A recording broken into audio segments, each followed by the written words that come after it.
Hey there fellow adult collectors, welcome back. David Eon here with another video showcase, another by request showcase, and these are the Mattel Chatter Chums.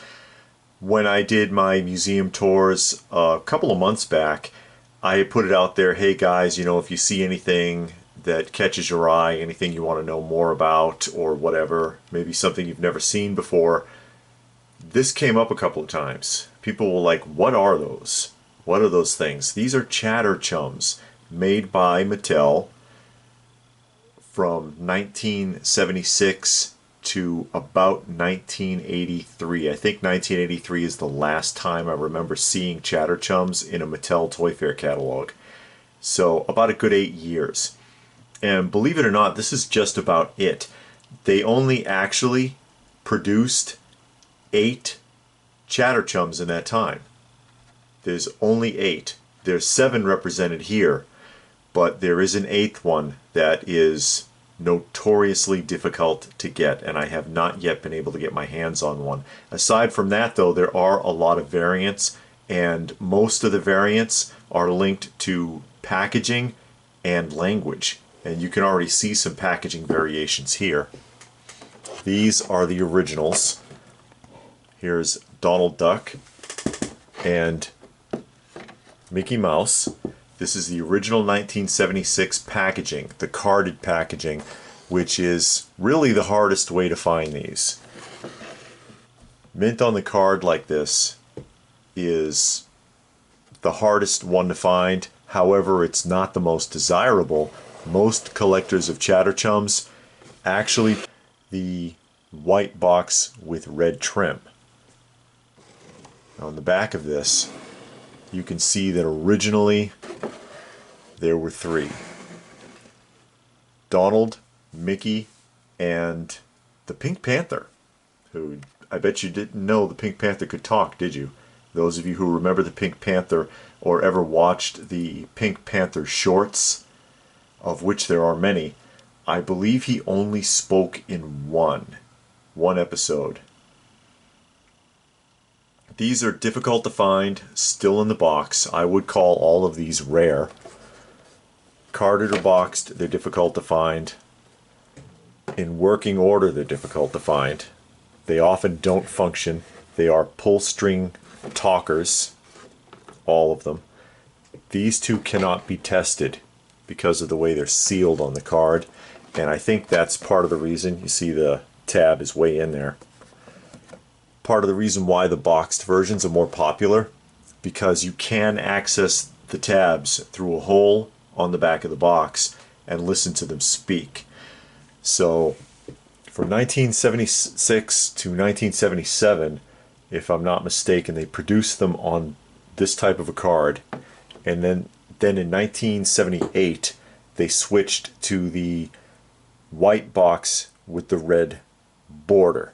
And they continued with that until, I want to say, about 1980.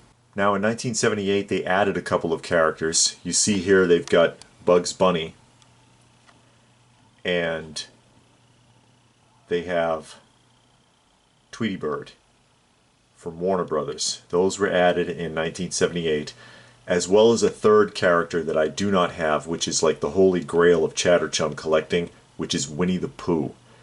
You never see Winnie the Pooh, and when you do, he's usually loose. And again, there are many loose examples. If you look this up on eBay right now, you'll probably find 100 or so Chatter Chums. If you look up Mattel Chatter Chums, maybe 10% of those will still have a box. The box is usually in pretty bad shape, and the Chatter Chums may or may not be working, and may or may not have melt marks. I've often seen these with a lot of melt marks. Now in 1980 they switched to the red box. You see there's 2 Bugs Bunnies. They're identical, but just the boxes are different. And then in 82 they introduced the Smurfs. Just a generic Smurf and then a Smurfette. And you may notice also the boxes are slightly smaller. So they reduced the size of the box when they produced the Smurfs.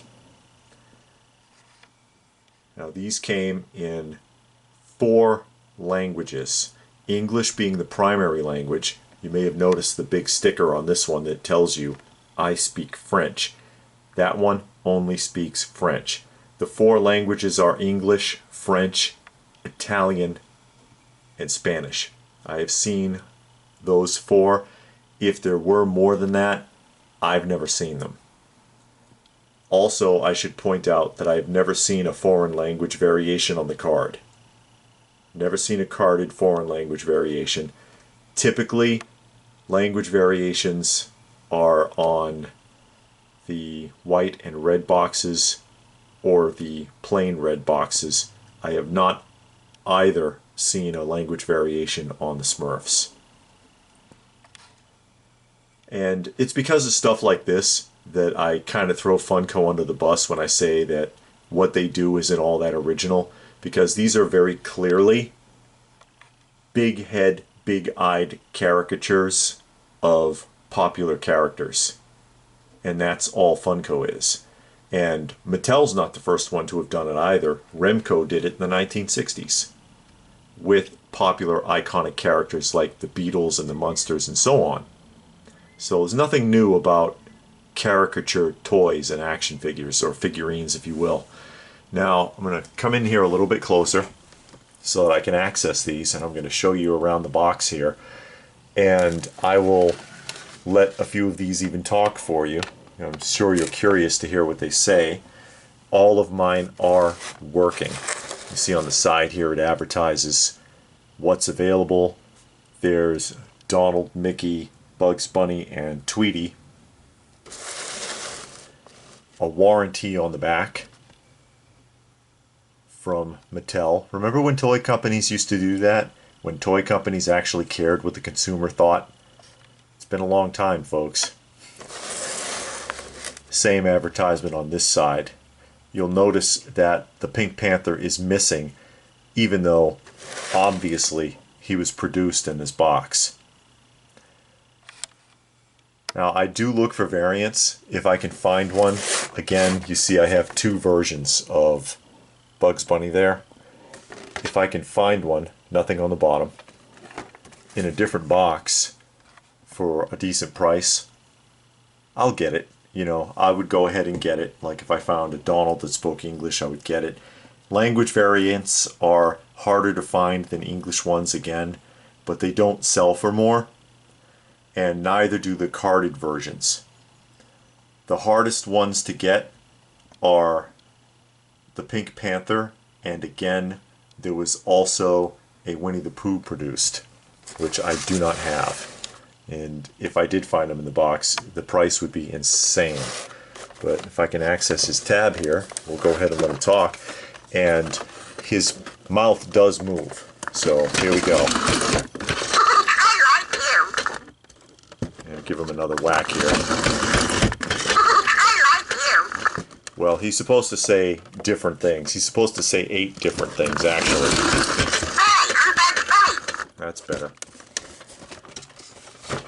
And we'll take out the Mickey here and let him talk. If I can get his tab. And this is also part of the reason why a lot of them don't work, because you can imagine in the toy store kids just pulling these and pulling these and pulling these, and then you get home and it doesn't function. Are you a musketeer too? Yeah, okay. Musketeers have big ears. Musketeers have big ears.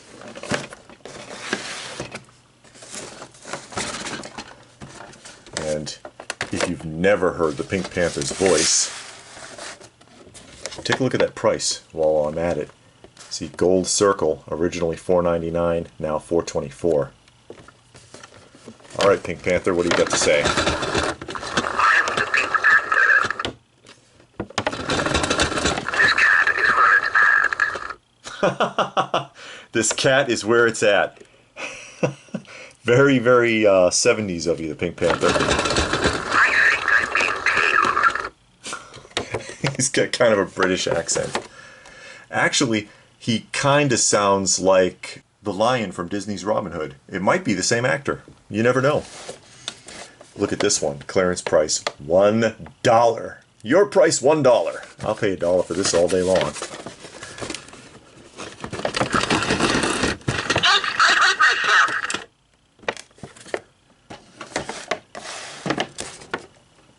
And we'll get the Tweety.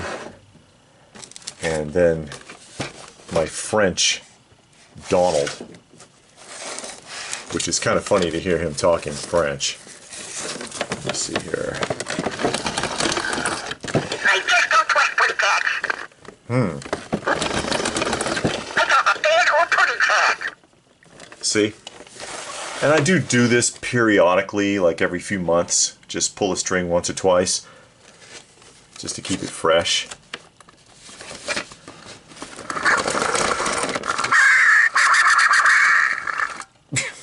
Okay. A sneeze. I don't think a sneeze counts as French, Mattel. Let's try something else. Bonsoir. Okay. A lot more noise than French language there, Donald. And we can try the Smurf. And there again, I'll make the comparison that, oops, gotta be careful here. The boxes are a different size entirely. It's just slightly taller, and then you can see here they cut some corners. Mattel did. That aspect is the same, but it's shorter and not nearly as thick. So let's see what the Smurf has to say. I talk, I say 8 different things. No advertising of any other characters on Smurf boxes.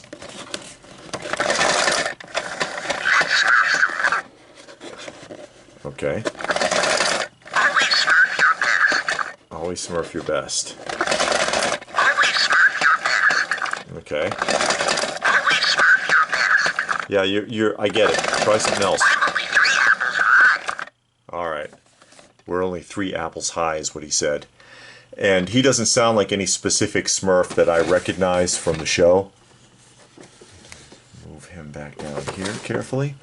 And listen to Smurfette. See if she sounds like the Smurfette from the show. I say 8 different things. Pull my string.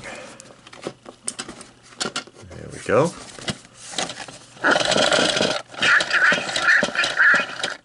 Come to my Smurf Day party.